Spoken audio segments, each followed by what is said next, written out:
Welcome to the debate. Our focus today is on, the profound societal failure we're seeing across advanced economies. It's a state that's really characterized by pervasive cynicism and fragmentation.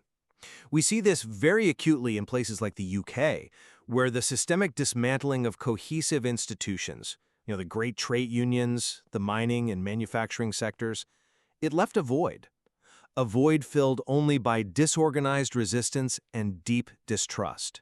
Exactly. And that brings us to the central question we're looking at, which is a radical one.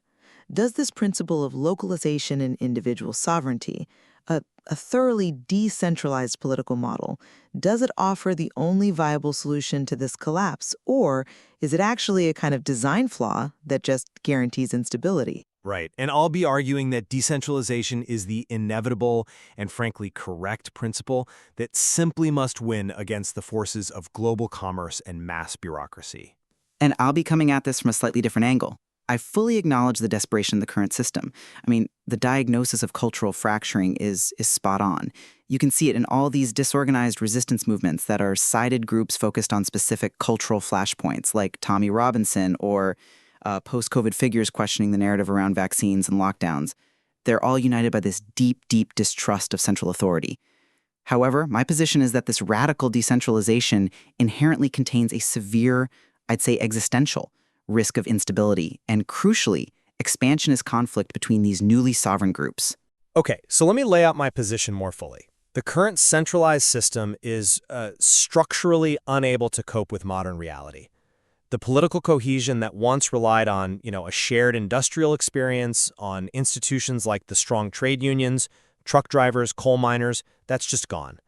Those industries moved to the subcontinent and elsewhere, and they took the foundation of civic trust with them. And when you combine that vacuum with the friction and disparity caused by mass migration, you get a population that is deeply skeptical, ready for a change, but completely disorganized. The path forward then has to be through adaptation, technological and political. We have to recognize that Marshall McLuhan's whole "the medium is the message" concept, it now signifies the death of centralized information control. The source is explicit here. The Tower of Babel is over. Since our media environment has collapsed into thousands of bespoke outlets, politics has to follow. It has to reflect these smaller units of sovereignty. This isn't a philosophical preference, it's a political necessity. It flows directly from the reality of information flow today. So the principle of localization must rise up, and it must win against global commerce and mass bureaucracy. It's the only structural lever we have that's capable of forcing successive, radical changes and, frankly, resolving the cultural wars. I think your description of the diagnosis is absolutely right.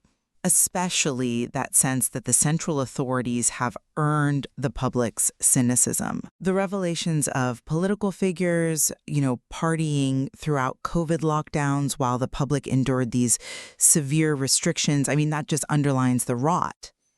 But we have to look past the sort of attractive idealism of local control and focus on the implementation risks.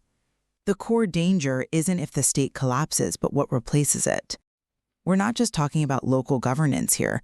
We're talking about granting these units individual sovereignty. Yes. And the source material has this critical warning about the inherent instability of that approach.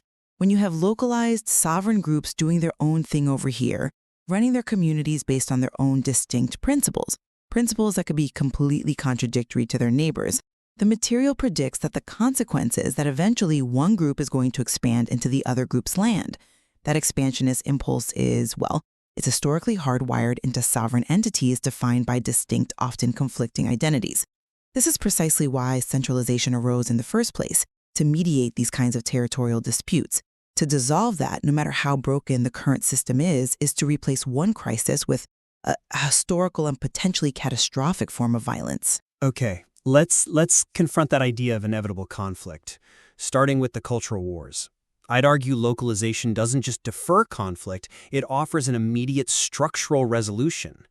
By granting sovereignty to local units, you eliminate the need for this unworkable national cultural